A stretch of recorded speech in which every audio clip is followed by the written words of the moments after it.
to ease the load, coming up on today's show, moving beyond the classroom with video conferencing, sharing plans and policies between schools on the computer, and how a full-scale collaboration between heads and teachers at 2 schools has benefited everyone involved. Support from other schools can be really valuable when it comes to getting the most out of your lessons. I've come to a school in Luton today to take a look at a video conferencing system, Networking Schools. Icknield High is a specialist art college and is justifiably proud of its students' work. But how can you best share your work and techniques with other schools? The solution is video conferencing. We're going to be linking up with a school in Milton Hall called Milton Hall Technology College. Right, and what are you aiming to get out of the lesson? Just to transfer ideas, swap different ideas, different techniques. The students can talk to each other, and also I can talk about the work that we produced. And cross-hatching is quite a good way for shading. You see, because if you press lightly, it makes it look lighter, but if it's darker, it looks fainter. So about your piece of work, was that all yours, or was that a joint effort with another pupil? We were in groups of 3 or 4, and we produced it on a piece of paper, and then we just made our ideas. Meanwhile, over in science, the students are doing some research for another video conference. This is led by visiting astrobiologist Dr. McPhail, who is also supervising the work, so taking the load off science teacher Alan Frank. This conference is taking it one step further as 3 schools will be involved at the same time. Dr. McPhail sees this exchange of ideas as an important step forward in teaching. The video conference is mixing all the different ideas and approaches to studying the same thing. What I'm trying to do is actually introduce these students to different ways of looking at science, make science more interesting. In this particular project, we're actually focusing on looking for life on Mars. Would Gable Hall like to comment now, please? Has the terrain been affected by a wind erosion? What's your evidence for that? We have pictures of angular stone. Yeah. And this could mean that the wind has affected it and ground it down, so the stones could be angular. That's one idea, yes. It seems that the wind exposed them and could be affected by airline sedimentation. That's it, I think. That is. Yeah, thanks very much. A new system involves some financial outlay. You'll need a webcam or video camera and a screen, either a projector, a TV, an interactive whiteboard, or even a computer will do. The most important thing is the link. Broadband or ISDN is vital. But as a teaching tool, it is priceless. I think we learn a lot more than it would be normal in a classroom. Yeah, it's useful to hear the opinions of pupils from other schools who've been researching separate from us. I think listening to the expert as well, because he specialises in that certain thing, so we can learn more about it. As well as the children, the teachers of the 3 schools involved are getting the benefit of Dr. McPhail's specialist knowledge. And that's not all. There are time savings to be made. A Year 9 class is having a virtual history trip. Instead of a whole day's visit to the National Archive, they're taking part in a video conference with the archive here at school, which can be done in an hour. The experts at the National Archive are showing the pupils some sources from Belsen and from Auschwitz, and these are sources that wouldn't normally be available. And how are they sharing ideas? They're showing their children some aerial photographs, right. And the idea is that how documents like that are generated and whether they're reliable or not. Despite being in its early stages, the system looks like it's going to get bigger and better. It's going to enhance the curriculum, and that will gradually grow and grow as more and more schools, we hope, will come online with this one and develop their own video conferencing. Video conferencing at Icknield is a high priority. We see it as a way of expanding the awareness of our pupils. So far, the pilot project seems to be going down very well indeed. It helps the teachers considerably because the children are motivated. They love the new technology, they feel at home with it, and of course they like seeing themselves on a big screen and know that they have an audience. This is mine and Alicia's work. Once you've got parental consent for involving children in video conferencing, the system provides further possibilities. Conferences can be recorded and streamed across schools, so enhancing the curriculum on a wider scale. It's the networking between the schools which is going to be vital for the future. It's not just about being an isolationist community, it's not just about doing things on our own. It's really a case of saying, let's pull these things in together, let's try and use the best talents of our best teachers from across the UK so that our students have the access to make the progress they actually want to make and need to make for the future of our society. Many schools have a computer system in place to allow others to access such things as lesson plans or school development plans. Cornwall LEA has taken the concept one step further to give this kind of access to a group of local schools.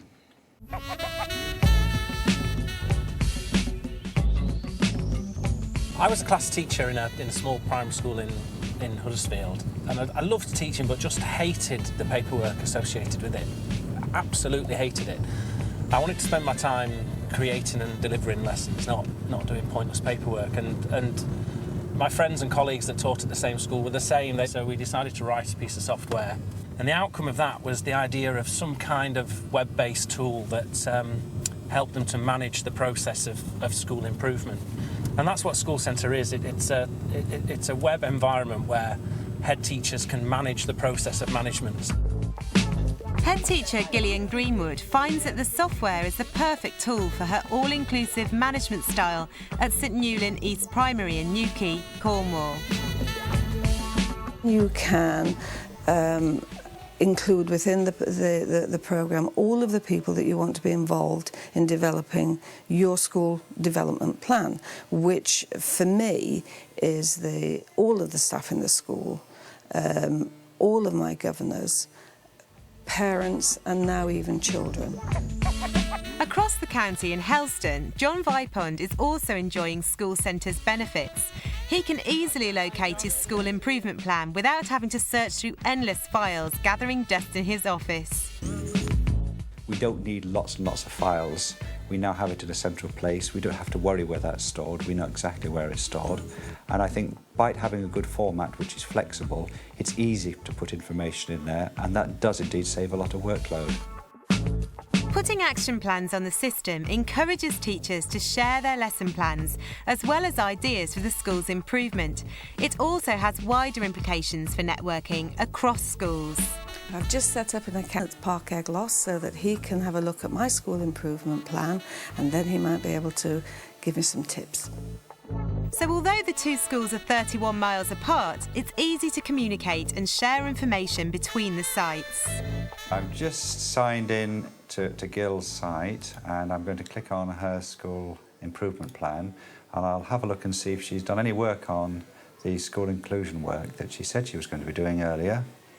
And yes, there is something here under pupil support welfare. Well, I'll take this away and do a bit more work on it. I think I need to discuss it with the rest of my team. She saved me quite a lot of time there. Wonderful.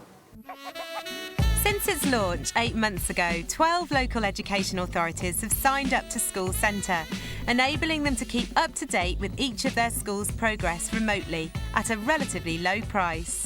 Schools pay between £500 a year and £1,000 a year, depending on the size, which for a small school it equates to just a couple of days' supply cover is a similar kind of cost for a hugely time-saving tool. And it's very secure, using the latest encryption technology so that only permitted users can access it. Of recent times, I think we've all begun to realise that to work together as colleagues in different schools is far more powerful than promoting a competition between schools. We're into a very strong developing network here in Cornwall on the Lizard Peninsula. That network will have a lot of strength from the fact that we can share information and work between us. So I think it's going to be very, very powerful in terms of bringing people together. Networking certainly eases the load. It enables schools to share good practice and overall raise standards for children. That's what we're about. And here's another kind of networking. Science teacher Ken Morris is on his way to College High School in Birmingham to teach maths. But that's not all he's got on his timetable today. Once his lesson is finished, it's straight back into his car again to drive 10 minutes down the road to his main school, Hampstead Hall, where he's got another class of students waiting for him. At College High, I teach 3 lessons, which is 3 hours, but in real terms, I'm there for about a day and a half. At Hampstead Hall School, I teach 6 lessons, and I'm there for the rest of the time. It's more than just going into College High and teaching at College High.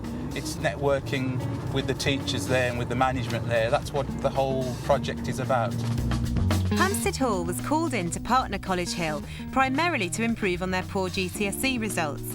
This has resulted in extra teaching and management support for College Hill since September 2004. It's been fantastic at this stage to have as much collaboration as we've had and to help us as a school to get, if you like, back on our feet. Where we were short of staff, it's helped reduce the load on some of our staff because we were able to use Hampstead Hall staff to support our staff in the teaching, especially in maths and science. Yep. They've also initiated a teaching partnership system, which has taken some pressure off the staff. Also, the preparing and the sharing of resources and information and worksheets and planning of lessons has been very important. OK, we're on the last lap of our coursework. If I draw the cumulative frequency, I'm not going to draw it accurately, but you'd expect most cumulative frequencies to look like that. Yeah, it's a lot better having 2 different teachers because you can talk to 2 different people.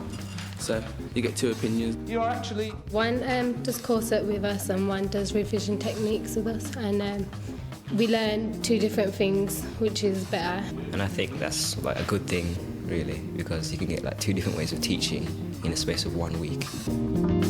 So the students are happy, but what about the teachers? The impact of the partnership with the College High School and Hampstead Hall has raised the morale of the staff in science dramatically.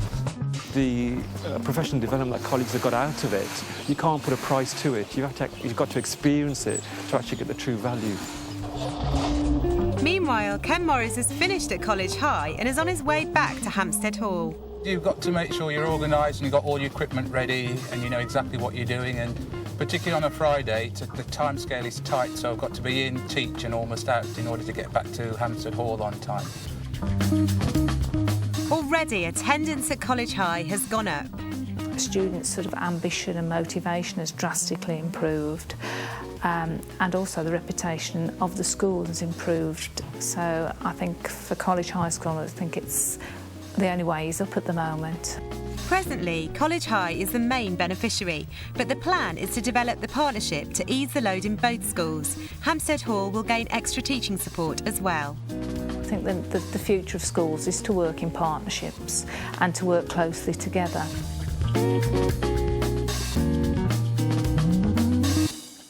I hope you can take away some of the ideas there. Remember, if you do need any advice or support, you can call the Teacher Support Line free 24 hours a day. Call them on 08000 562 561. See you next time.